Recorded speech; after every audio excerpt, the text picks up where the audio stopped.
Newcastle Christian network NCN के हालात Hazra programme में मैं हूं सैमसन जावेद। और नाजरीन, जिस तरह आप जानते हो कि एक इंतहाई सेंसिटिव, इंतहाई संजीदा इश्यूज उठ खड़ा हुआ कल इस्लामाबाद में वफाकी वजीर मजहबी अमूर मुफ्ती अब्दुल शकूर, वजीर आजम के नुमाइंदा खसूसी इलामा ताहिर अशरफी, इस्लामी नजरियाती कौंसल डॉक्टर किबला अयाज सरदार, महेश सिंह रोवड़ा और बहुत सारे दूसरे लोगों ने शिरकत की। याद रहे कि वजारत मजहबी अमूर के बैनुल मज़ाहिब आमांगी विंग के जेर एहतमाम एक सेमिनार हुआ जिसमें तब्दीली मजहब, मसाइल, बाहिस व हकीकत रखा गया था। और उसमें आप देखिए कि क्या अलमिया हुआ कि उसमें 9 मुस्लिम जिन्होंने मजहब तब्दील किया वो उनको भी बुलाया गया, और ऐसे लोगों को भी बुलाया गया जैसे मियाँ मिठू और बहुत सारे जिनका जबरी तब्दीली मजहब में नाम आता उनको भी बुलाया गया। और अलमिया ये है कि क्रिश्चियंस की या कह लें कि हिंदूज की जो लीडरशिप, मेन लीडरशिप है, उनको कतई नहीं बुलाया गया। कुछ नुमाइंदगी जरूर थी लेकिन इतनी नहीं। और खास ऐसी बात हुई इसमें कि सब ने साबित करने की ये कोशिश की कि इसमें कोई सच्चाई नहीं है, बल्कि खुद उन्होंने मर्जी से जो है वो इस्लाम कबूल किया। ये जो 9 मुस्लिम खवातीन और हजरात सामने आए उन्होंने भी यही कहना था। इस पर जो हमारे कुछ शुरका थे जिसमें बशारत खोखर और काफी सारे थे, उन्होंने एहतजाजन ये सेमिनार को वॉकआउट कर दिया और बाद में प्रेस कॉन्फ्रेंस की। हम नहीं मानते, हम नहीं मानते, हम नहीं मानते, ये की जा रही है हमारी, हम नहीं मानते।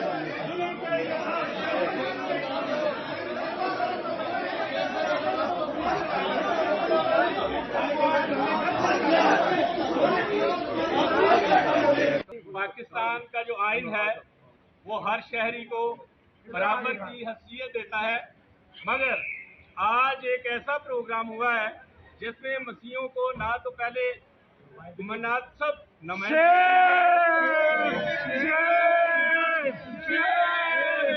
किसी मजहबी लीडर को, किसी सियासी लीडर को प्रॉपर तौर पर नहीं बुलाया गया, जिसके लिए हमने पहले एहतजाज किया।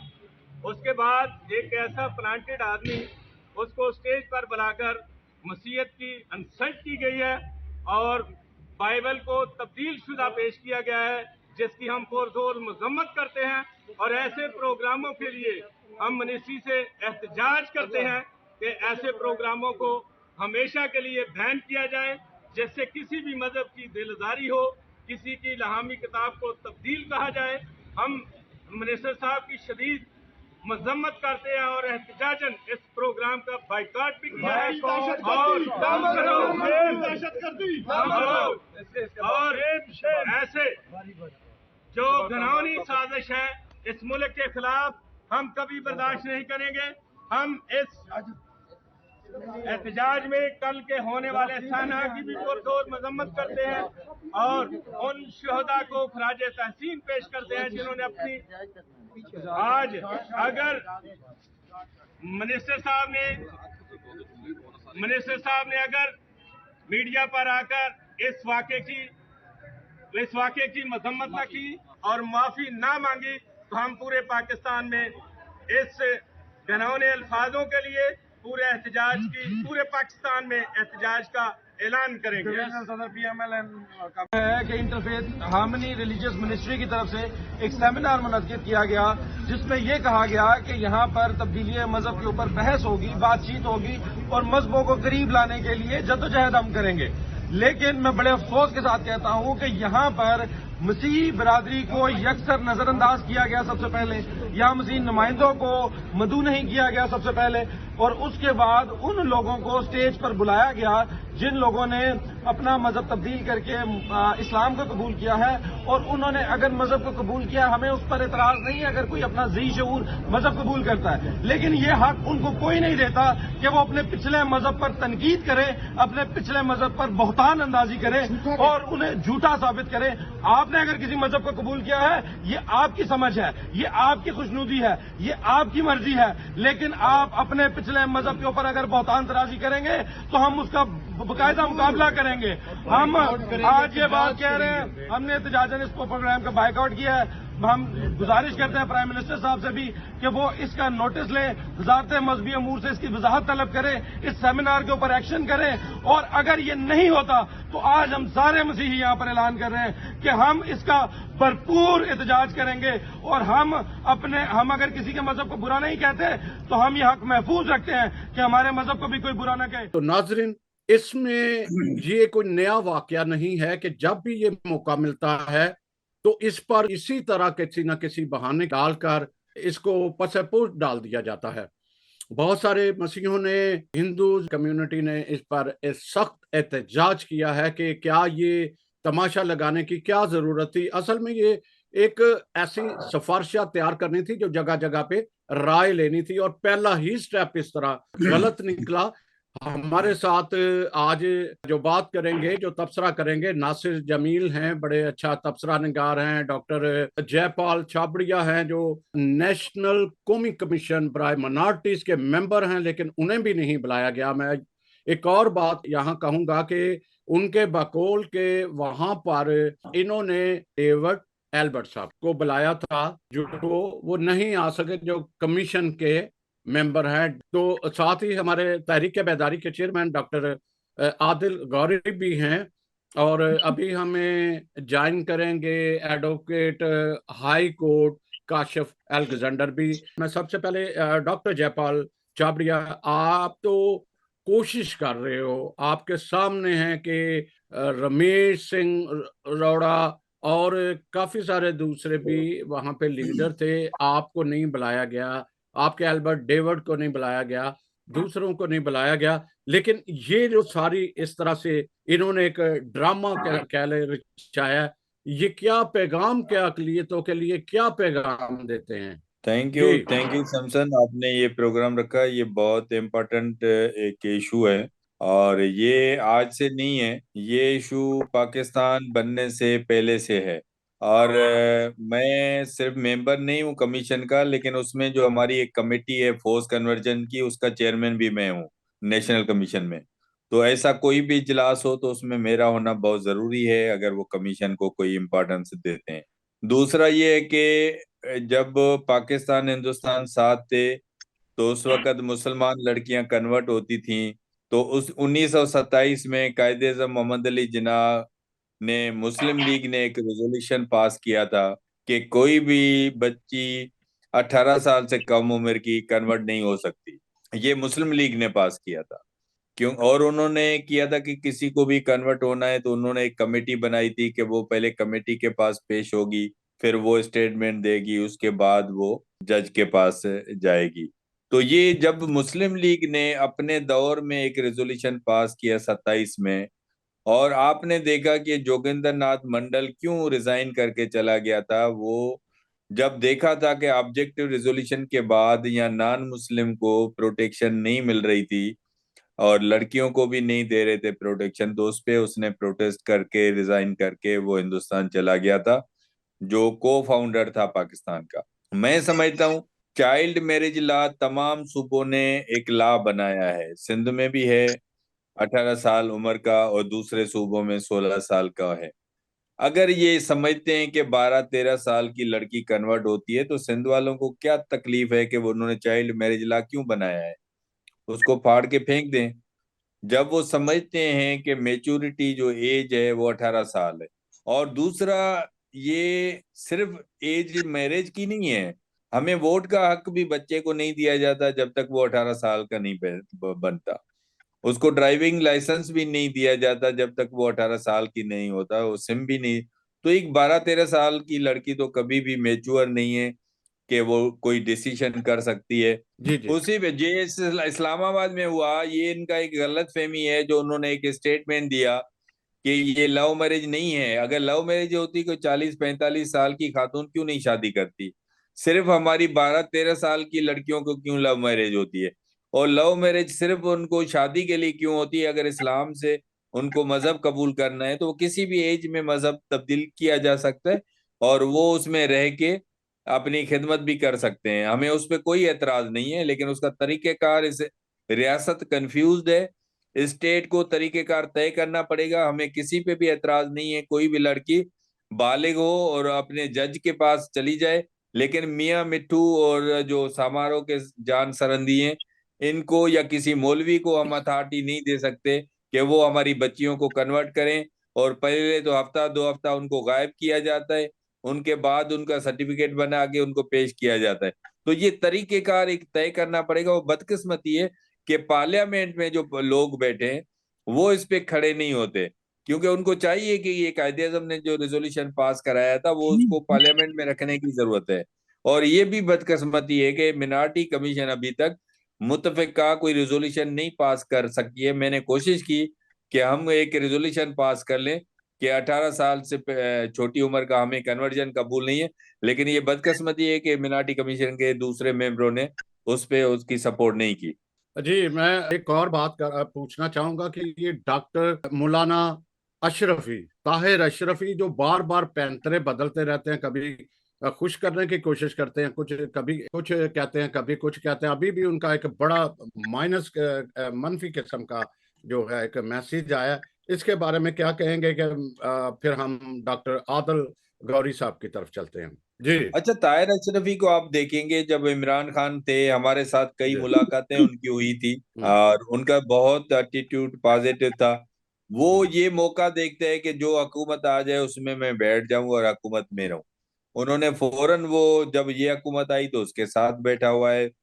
तो ये हुकूमत को एक खुश करने के तरीका करके कि ये बच्चियां हमारी कैसे 9-10 साल की बच्ची, एक गरीब घर की बच्ची, उनको उठाए गए, वो कैसे, उनको लव मैरिज, उनको तो कभी कोई इसका पता ही नहीं है, पढ़ी लिखी नहीं होती, कभी उनको कोई तालीम भी नहीं है। जितनी हमारी 99% लड़कियां कन्वर्ट हुई हैं, कोई आईबीए से, कोई लम्स से, कोई मेडिकल यूनिवर्सिटी से, कोई लड़की हमारी नहीं जा रही। ये मेच्योर लड़कियां भी कोई नहीं कन्वर्ट हो रही, 40-45 की, कोई अपने मियाँ को छोड़ के भी तो कोई हो सकती है ना। लेकिन ये जी। जी। छोटी छोटी बच्चियों को उठा के, उनको किडनैप करके या उनको एक जहन उनका तब्दील करके, उनको एक करके उनको ये कराया जा रहा है, जो मतलब कानूनन ये पूरी दुनिया में ये मतलब दुरुस्त बात नहीं है। पहले ही हम बोल रहे हैं कि आप लॉ बना दें, आप कमेटी बना दें, कोई भी 18 साल की लड़की हो जज के पास चली जाए और अपना। लेकिन ये ताहिर अशरफी का ये बयान बहुत खतरनाक है, जो पाकिस्तान के जो तमाम गैर मुस्लिम है उनकी दिल आजारी करता है। जो ये रियासत को सोचना पड़ेगा, अगर वो हम अभी 5% पे क्यों आ गए? जब 25% थे हम, 47 में नॉन मुस्लिम 25% थे, तो अभी क्यों हम 5%? ये बाकी कहाँ मर खप खप गए हैं हमारे लोग? ये लाजमी जी। माइग्रेट करके जा रहे हैं, छोड़ के मुल्क, कोई भी मुल्क को छोड़ना नहीं चाहता खुशी से। तो मैं समझता हूँ कि रियासत को एक तरीका बनाना पड़ेगा और अकलियतों के जो तहफात हैं, उनके मसाइल हैं, उनको बिल्कुल बैठ कर और हल करना पड़ेगा। जी, बहुत शुक्रिया। नाजरीन, मैं एक बात बताता जाऊं कि हाल ही में कुछ दिन पहले एक पठान ने माँ और बेटी के साथ शादी की है, जो शरई तौर पर भी जायज नहीं, शरई तौर पर भी जायज नहीं है। उसको चैलेंज किया गया है अदालत में। लेकिन आप अलमिया देखिएगा कि मिनार्टी के साथ या तो राशन दिया जाता है लालच में उनको, जब ये सलाब या कुछ भी है कि मजहब तब्दील करो और फिर आपको राशन मिलेगा। आदल गौरी साहब, डॉक्टर आदल गौरी चेयरमैन हैं तरीके बेदारी के, और बहुत सारे केस जबरन तब्दीली मजहब के देख रहे हैं। उनका जो एक पैनल है, लीगल पैनल, आप इस सारी पस मंजर है कल की जो ड्रामा एक लगाया गया, उसको आप कैसे देखते हैं? जी। मैं ये समझता हूं कि कल जो ये सेमिनार किया गया है, इसके लिए ये वक्त भी मुनासिब नहीं था कि मुल्क सारा सोग की हालत में है, मुल्क में इतना बड़ा दहशत गर्दी का वाकया हो गया है, और उसके बाद इतने सेंसिटिव इशू को लेकर ऐसा प्रोग्राम करना, मैं समझता हूं कि ये किसी तौर पर अक्लमंदी की बात नहीं है। और ये प्रोग्राम जो कि बैनुल मज़ाहब हम आहंगी के हवाले से था, मैं समझता हूं कि ये हम आहंगी पैदा करने की बजाय आपस में ताल्लुकात को खराब करने की कोशिश की गई है। आपने मुझसे पहले जो भाई बात कर रहे थे डॉक्टर साहब, उन्होंने तारीख के अवराक के हवाले से जो बात की है, मैं उस बात की तायीद करता हूँ, क्योंकि क़याम पाकिस्तान से पहले जबरी तब्दीली मजहब के हवाले से इस कानून की तायीद खुद मुस्लिम लीग ने की थी। और अब जब पाकिस्तान में जबरी तब्दीली मजहब का बिल पेश किया गया, तो ये वही बिल था, इसमें कोई खास तरमीम नहीं थी। कि उस वक्त अगर इन लोगों को ये बिल काबिल कबूल था, तो आज जब खुद इनके पास इख्तियारात हैं, तो उन्होंने इस बिल को मुस्तरद किया। असल में ये जो जबरी तब्दीली मजहब के वाकयात हैं, इनको रोकने की बजाय फरोग दिए जाने के लिए इस बिल को मुस्तरद किया गया था। तो आप अगर बात करते हैं मौलाना ताहिर अशरफी साहब की, तो उन्होंने ये कहा है कि पूरे पाकिस्तान में कभी कोई ऐसा वाकया हुआ ही नहीं। तो मैं समझता हूं कि वो हकीकत से आंखें चुरा रहे हैं, या फिर उन्हें हकायक का इल्म नहीं है। क्योंकि मैं और आप जानते हैं कि यहाँ पे दर्जनों एनजीओज बैठी हैं जो इस पर काम कर रही हैं। दर्जनों एनजीओज ने अपने अदादो शुमार दिए हैं, तो उनके मुताबिक कमो बेश हर साल 2000 से जायद लड़कियों के साथ ये वाकयात पेश आते हैं कि उनका मजहब जबरी तब्दील करके उनकी शादियां की जाती हैं। तो मौलाना साहब को अगर नजर नहीं आता, तो इससे हकायक तो नहीं बदले जा सकते। और वैसे भी मैं इस चीज को, इस पे काम कर रहा हूं, मैंने देखा है, मैंने खुद एक केस ऐसा सियालकोट में डील किया है कि यहाँ एक बच्ची को गन पॉइंट पर उठाया गया और उसका मजहब तब्दील करके उसके साथ शादी करने की कोशिश की गई। वो कुछ हालात ऐसे बने कि वो उनके चुंगल से आजाद हो गई और वो उनके इस घनौने काम से बच गई। तो जब हमने उसकी एफआईआर दर्ज करवाई, तो उसके बाद भी मुकामी पुलिस ने हमारे साथ कोई तावन नहीं किया, जिसके लिए हमें बहुत से ज़राए इस्तेमाल करने पड़े। बिलाखिर हमारी एफआईआर दर्ज हुई, लेकिन जब हमारी एफआईआर दर्ज हुई, तो उस दर्ज होने के बावजूद मुल्जमान को गिरफ्तार करने में पुलिस हठधर्मी से काम लेती रही। बिलाखिर मामला जमानतों तक चला गया और मुल्जमान की जमानत भी हो गई। मैं समझता हूँ कि ये कोई पहला वाकया नहीं था सियालकोट में, इससे पहले भी ऐसे वाकयात हुए हैं मुल्क भर में, हमें इस पर काम करने का मौका मिला है। बहुत सी लड़कियां रिकवर हुई हैं जिन्होंने वापस आकर इस बात को एडमिट किया है कि ना तो उनकी लव मैरिज थी, ना उन्हें किसी में कोई दिलचस्पी थी, उनको जबरन ऐसा अगवा किया गया और फिर उनके साथ शादियां की गई। तो मैं समझता हूँ कि पाकिस्तान में इस वक्त जो सूरत हाल बन रही है, बैनुल मज़ाहिब हम आहंगी की इंतहाई जरूरत है। लेकिन ये लोग जिन्होंने ये सेमिनार किया है, जिनकी सरकारी तौर पर जिम्मेदारी थी, वो इसको सबूताज कर रहे हैं। उनकी ये कोशिशें कभी भी बैनुल मज़ाहिब हम आहंगी को फरोग नहीं दे सकती। तो मैं ये कहूंगा कि इस वक्त अगर हुकूमत अकलियतों के लिए अपने दिल में थोड़ा सा भी दर्द रखती है, तो मियां शहबाज शरीफ को चाहिए कि वो आज ही अपने मिनिस्टर को इस ओहदे से फारग करें, ताकि दूसरे वज़रा को भी इस बात का एहसास हो कि अकलियतें भी इस मुल्क का अहम हिस्सा हैं, उनके बगैर भी ये मुल्क नहीं चल सकता। जी बहुत शुक्रिया। हमारे साथ लाइन पर हैं advocate Kashif Alexander, Lahore high court. मैं उनसे पूछूंगा कि वो इस पे कानूनी तौर पे क्या जायजा लेते हैं या क्या देखते हैं। काशिफ अलेक्जेंडर साहब। मैं इस जो इशू को जो हाईलाइट हुआ है, सामने आया है, ये मेरी उस मौक़िफ़ की तायीद है कि पाकिस्तान के अंदर अक़लीतें किसी भी लिहाज से महफूज नहीं है और अक़लीतों के साथ पिछले खासकर 10 सालों में बाकायदा जबरी तब्दीली मजहब की बात तो अपनी जगह पे है। मैं ये समझता हूँ कि तमाम फ़िक़्ह नज़र को ये साफ नज़र आता है कि कानून की सूरत में हो, जॉब्स की सूरत में हो या किसी भी सेक्टर की तरह सूरत में हो, हमारे साथ तासबाना रवैया बढ़ता जा रहा है और बढ़ता ही जा रहा है। सिर्फ हमने, हमारी एनजीओ सेक्टर्स ने और हमारे मुख्तलिफ अदारों ने सिर्फ अपनी आंखों पे ना पट्टी बांधी हुई है, जिसको कहते हैं इंटरफेथ हार्मनी वाली। और आज आपको ये नजर आ गया कि इंटरफेथ हार्मनी की सूरत में कोई ऐसी चीज नहीं है, वो सिर्फ एक एनजीओ सेक्टर का एक ढकोसला है जो कि सामने रखा जाता है और सिर्फ एक फंडिंग टूल है जो कि फंड्स हासिल करने का तरीकाकार है, और इसके अलावा कुछ भी नहीं। जबरी मजहब तब्दीली हो रही है, ये एक हकीकत है, और पाकिस्तान में हमारे मसीही अवाम इसका सामना शदीद तरीके से कर रहे हैं। आज हमारे मरदमशुमारी हो, कोई भी फिगर्स हो, उसको मैनिपुलेट किया जाता है ताकि इंटरनेशनल कम्युनिटी को दिखाया जाए कि यहाँ पे सब अच्छे की आवाज है। अच्छे की आवाज बिल्कुल नहीं है। और आज ये जो प्रोग्राम हुआ, मुस्लिम लीग नून ने अपनी एक रवायत बरकरार रखी जो जोसेफ कलूनी की सूरत में भी नजर आती है और तमाम मुख्तलिफ अवामिल की सूरत में नजर आती है, जहाँ पे उनके MNA MPs शामिल होते हैं, उनके सियासी अराकीन शामिल होते हैं और हमेशा मिनॉरिटीज की सूरत में खासकर मसीही कौम के साथ बहुत बुरा सलूक किया जाता है। और ये हकीकत में है, जहानाबाद में आप देख लें, जो उनके साथ विचारों के साथ हुआ है गवर्नमेंट के अंदर, वो आपके सारों के सामने यहाँ है। और ये बात नहीं है, आप किसी भी सियासी गवर्नमेंट को देख ले, ना वो कानून साजी करते हैं, ना किसी एम्प्लॉयमेंट की तरफ तवज्जो है। जब आपकी कौम की आवाज ही असेंबली के अंदर दबा दी गई है और कोई भी मिनॉरिटी का नुमाइंदा इलेक्टेड सूरत में मौजूद नहीं है, तो वहां पे हमारी किस बात की नुमाइंदगी? हम एक लावारिस बेयारो मददगार कौम पाकिस्तान में बन गई हुई है, जिनका ना आगा ना पीछा कुछ भी नहीं रह गया हुआ। और आज ओपन साइड में आकर, एक गवर्नमेंट के फंक्शन के अंदर आकर, एक मिनॉरिटी के वजीर की मौजूदगी में, वजीर की सूरत में जो मजहबी अमूर का वजीर है, उसकी सरबराही में अगर ये सब कुछ हो सकता है, तो आप आगे देखें। अब मैं ये समझता हूँ अभी तो पार्टी शुरू हुई है, आगे देखें होता है क्या अभी हमारे साथ। और इसलिए मैं ये आपके फोरम पे और आपके तवज्जो से ये जरूर पुरजोर मजम्मत करते हुए कहूंगा कि उस वजीर को इस्तीफा देना चाहिए। अगर ये अपने आप को समझती है कि कौमी हुकूमत है, तो कौमी हुकूमत में हम लोगों का भी हिस्सा है और इस वजीर को इस्तीफा देना चाहिए। और वजीर आज़म शहबाज शरीफ को इस पे बाकायदा एक्शन लेते हुए उस वजीर से इस्तीफा लेकर, ताकि पता लगे कि मसीही कौम की भी आवाज है और मसीही कौम के कोई दर्द देखने वाला मौजूद है। तो मेरी तो ये इस्तदा है आपके फोरम से, मुझे मेरा ख्याल है सुनेगा कोई नहीं, लेकिन फिर भी हमारा काम है बोलते रहना और अपनी मसीही कौम की आवाज को बुलंद करते रहना। जी बहुत शुक्रिया।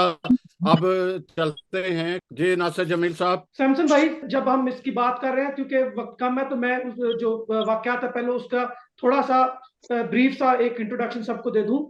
ये कल हुआ ये है कि कल जब ये एक कॉन्फ्रेंस बुलाई गई, जिसका आपने शुरू में तारुफ बता दिया है, तो इसमें जो मसीही कम्युनिटी है, मसीही कौम है, इसके नुमाइंदों को, प्रॉपर जो नुमाइंदे हैं, उनको बुलाया ही नहीं गया जो इस पे काम कर रहे हैं। इसमें रुबीना भट्टी साहब को बुलाया गया था और रुबीना भट्टी साहबा ने फोन करके बिशारत खोखर को बुलाया था। बिशारत खोखर को बाकायदा इनवाइट नहीं किया गया। एल्बर्ट साहब को बुलाया गया था, एल्बर्ट डेविड साहब को बुलाया गया था, लेकिन वो किसी वजह से तशरीफ नहीं ला सके। देखिए, पहली बात तो ये है कि इन्होंने बेईमानी की है जी, ये इंटेलेक्चुअल बेईमानी ये की है कि जो प्रॉपर लोग हैं जो इस पे काम कर रहे हैं उनको बुलाया ही नहीं गया है, नंबर 1। नंबर 2, इसमें जो शोर शराबा हुआ है, जिसमें एहतजाज किया गया, वो क्या वजह है? वो वजह यह है कि इन्होंने तकरीर का जो वक्त है वो ही नहीं दिया हुआ था। वहां वहीद एडवोकेट साहब हैं हमारे इस्लामाबाद में, वहीद साहब हैं, बड़े नौजवान एडवोकेट हैं, वो उनको तकरीर का मौका दिया गया था और उन्होंने अपनी तकरीर में जब ये कहा कि जी हमारी सिर्फ बेटियां ही जो है वो ही हमेशा इस्लाम से मुतासर क्यों होती हैं, हमारे लड़के या हमारे मर्द क्यों नहीं होते हैं, तो इस पे एतराज आया। इसके बाद जो वारिस गिल, पहले वारिस गिल था, मसीही था, फिर उसने जब इस्लाम कबूल कर लिया तो वो अब्दुल वारिस हो गया था। उसने अपनी बात में कहा कि जी मैंने इस्लाम इसलिए कबूल किया है कि इनकी बाइबल बदल गई और ये खुदा का बेटा कहते हैं, जो कि कुफर और शिरक है, और इस पे तालियां बजाई गई और उस वक्त पैनल में जो अब्दुल शकूर साहब हैं, जो मिनिस्टर हैं वो, और जो नुमाइंदा खसूसी हैं ताहिर अशरफी साहब और किबला अयाज साहब और बाकी सारे लोग वहां मौजूद थे इस वक्त जब ये सारा वाकया किया गया। इसका मतलब ये सोचा समझा मंसूबा था कि उन लोगों को बुलाया ही ना जा सके जो इस पे बोलते हैं, और इस पे हंगामा हुआ। इस पे बिशारत खोखर ने और बाकी साथियों ने, वहीद एडवोकेट ने इस वहां एहतजाज किया, जिसकी वीडियो जो है इस वक्त सारे मीडिया पर है और इस पे मैंने भी व्लॉग किया, बाकी लोगों ने भी, मैंने इसकी खबर भी लगाई यू न्यूज पे।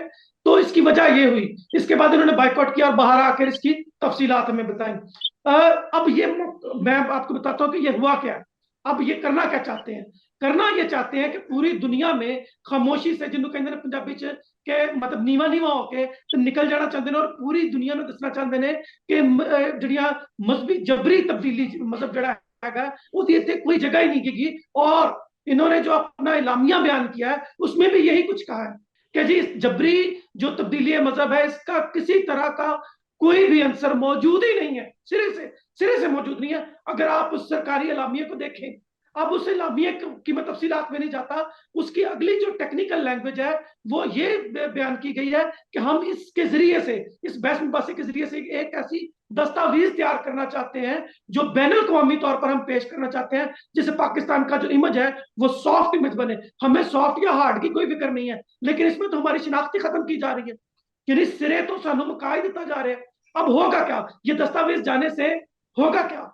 होगा ये कि मुझे एक लतीफा याद आ रहा है कि एक बंदा जो है वो दम साध गया, उन्होंने लोगों ने नवा तो आके मंजे ते पा लिया, तो उन्होंने कब्रिस्तान लै टुरे, जो राह च आया तो उन्होंने होश आ गई, वो उठ के बह गया। उन्हें क्या किधर मैनू ले जाते जे, मैं चंगा भला वां, मैनू छड्डो। उन्होंने कहा लम्मे पै जा, तू डॉक्टर ना बहुता सियाना नहीं गा। जो डॉक्टर ने कहा भी तू मर गया तो तू मर गया है। सो जदों ये दस्तावेज जी बैनुल अक़वामी इदारे ने, they will see this type of document, तो वो क्या कहेंगे? क्या आपकी गवर्नमेंट जब कह रही है कि यहाँ सब कुशल मंगल है, तो फिर हर जगह आप कैसे कह सकते हैं? आप उस वक्त कहाँ थे जब आपकी नुमाइंदगी? और जब ये बात कर रहे हैं कि इसका जो खास विंग है वो ये है कि इंटरफेथ जो हार्मनी का जो है कि बैनुल जो मज़ाहब जो एक हमआहंगी है उसके विंग ने इसको किया है। तो मौलाना अशरफी साहब और ये बाकी सारे जो हैं, ये इनके साथ, हमारे फादर साहबान के साथ, हमारे बिशप साहबान के साथ और हमारे पादरी साहबान के साथ खाने के लिए जगह ब जगह और हर जगह ये लूर फिरते हैं, और मतलब आवारा इनके साथ भी खज्जल होते रहते हैं। लेकिन इस खास मौके पर जब उनकी जरूरत थी, उस वक्त भी उनको क्यों नहीं बुलाया गया? जब ये इनको जरूरत होती है बैनुल मज़ाहब वाले को, तो ये एनजीओ के पास, जिनके पास हमारा डाटा पड़ा हुआ है कि कितनी जो हमारी बच्चियां मुसलमान हो गई, कितनी अगवा हो गई, कितनी बच के आ गई, उनका सारा डाटा जो है ये इनको मिल जाता है, तो उनसे ये राब्ता करते हैं। जब इन्होंने ये वाली बात करनी थी तो इन्होंने क्यों नहीं बुलाया?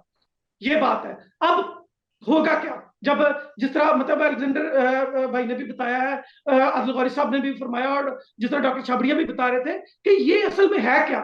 ये कानूनी तौर पे, मजहबी तौर पे, इखलाकी तौर पे और बैनुल अक़वामी तौर पे हमें मफलूज करना चाहते हैं, हमें मार्क, मतलब पंजाबी च कहते हैं कि जिदा गल कुटी ਉਹਦੇ आने, मतलब ਜਿਹੜੇ ना वो बाहर आते हैं ना, ਉਹਦੀ ਅੱਖਾਂ बाहर आती हैं।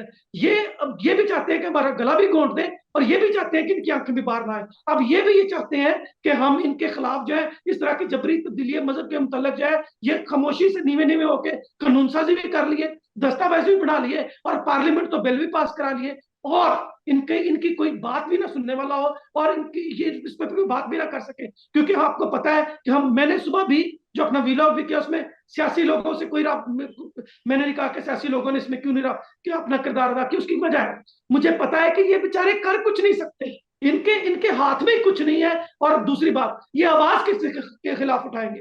ये उन पार्टीज के खिलाफ आवाज उठाएंगे जिनकी अपनी अपनी गवर्नमेंट। अगर आज की गवर्नमेंट की बात करते हैं, ये इस गवर्नमेंट की, फेडरल गवर्नमेंट की बात करते हैं, क्योंकि ये फेडरल का इदारा था, तो फेडरल की जो वजारत उसने किया था, तो फेडरल गवर्नमेंट की जो अगर बात करते हैं कि जी फलानी पार्टी, तो सर मैं आपको बताना चाहता हूं कि आज से 1 हफ्ता पहले तक या 2 हफ्ते पहले तक ये पीटीआई, मुस्लिम लीग, काफ, मुस्लिम लीग नून और जो एमक्यूएम और बाकी भी सारी जमातें जो है ये गवर्नमेंट में ही है, कोई भी अपोजिशन में नहीं है। इस वक्त सारी की सारी फेडरल में गवर्नमेंट में थी ये इस्तीफे देने से पहले। तो इसका मतलब ये कि ये मिलजुल करके सारा कर रहे हैं। इमरान खान के वक्त में इमरान खान वाहिद आदमी है जिसने अपने मंशूर में ये कहा था कि वो तौहीन रिसालत के कवानीन को मजीद सख्त करेगा, तो इस पे इसने वोट लिया था मजहब कार्ड का। इस पे इसी तरह जिस तरह भुट्टो साहब ने मौलवियों को खुश करने के लिए जो है जुम्मा की छुट्टी की, और जो कादियानियों को जो है गैर मुस्लिम करार दिया, और बाकी सारे मामला, ये बाकी भी सारे इसी तरह। नून लीग ऐसी जमात है जिसके जमाने में हर दफा हम पर अजाब आया है, वो चाहे गोजरा का वाक्य हो, चाहे बदामी बाग का वाक्य हो, चाहे और वाक्य हो। तो इसलिए मैं आज आपको ये याद दिलाना चाहता हूँ, आज हम सब जितनी भी हम अक़लियतें हैं, खा वो हिंदू हैं, खा वो मुसलमान है, सॉरी खा वो हिंदू हैं, खा वो मसीही है, खा वो कोई भी और अक़लियत है, सिख है या कोई भी और अक़लियत है, अगर ये आज मिल बैठकर इसका फैसला नहीं करेंगे और इस पे कानून साजी के लिए दबाव नहीं बनाएंगे, तो ये सारा कुछ जो है ये जाया हो जाएगा, और हम उस रास्ते में, आप कहते हैं धकेल दिए गए, जाएंगे नहीं, हम धकेल दिए जा चुके हैं। अब हमें जो है इसको पुश बैक करना है और इसको अपना पूरा जोर लगा के उस जो बंद गली है और तंग गली है उससे बाहर आना है। तो मेरे ख्याल में यही इसका हल है और यही नासिर जमील साहब, आपने बड़ा खूबसूरत तबसरा किया, बहुत शुक्रिया आपका। और ये सारा एक प्लानिंग या मंसूबाबंदी इसी तरीके से की कि दुनिया पे साबित किया जाए कि ये सिर्फ एक कहने की बात है, कोई फोर्स कन्वर्जन नहीं होती। और इसमें जो तहीने मजहब हुआ है, जो मुकद्दस किताब की बाइबल की है बेहुरमती हुई है, इनके काबिल मजम्मत है। और ख़ास अलमिया ये है या लम्हा फिक्रिया ये है कि हमारी क्रिश्चियन जितने भी हैं या दूसरे, बजाय सियासी पार्टियों की हमायत करने के, अभी उनको एक नुक्ता नज़र पर खड़ा होना चाहिए, तब जाकर ये हम कामयाब होंगे। और सबको याद होगा कि वजीर आजम शहबाज शरीफ साहब ने क्रिसमस डिनर पर गैर मुल्कियों की मौजूदगी में ये कहा था कि हम तब्दीली जबरी मजहब जो है इस्लाम इजाजत भी नहीं देता, इस पे हम कानून साजी या नजर साजी करेंगे। और इसी की एक कड़ी थी, मगर इस कड़ी को आगे बढ़ने दिया वही उलमा लोग जो इनकार मुसलसल करते जा रहे हैं, वही लोग सामने आए। और इस वक्त मसीहियों की सख्त दिल आजारी हुई है, इसका अजाला करना बहुत जरूरी है। नाजरीन, अगर ये सारी माइनॉरिटीज इसी तरह चुप रही, आवाज नहीं उठाएंगी, तो मेरा नहीं ख्याल कि हम बहुत और जी सकेंगे। बहुत शुक्रिया आप सबका, बहुत शुक्रिया कि आपने वक्त दिया। Thank you. खुदा आप सबका हामी नासिर हो। बहुत शुक्रिया।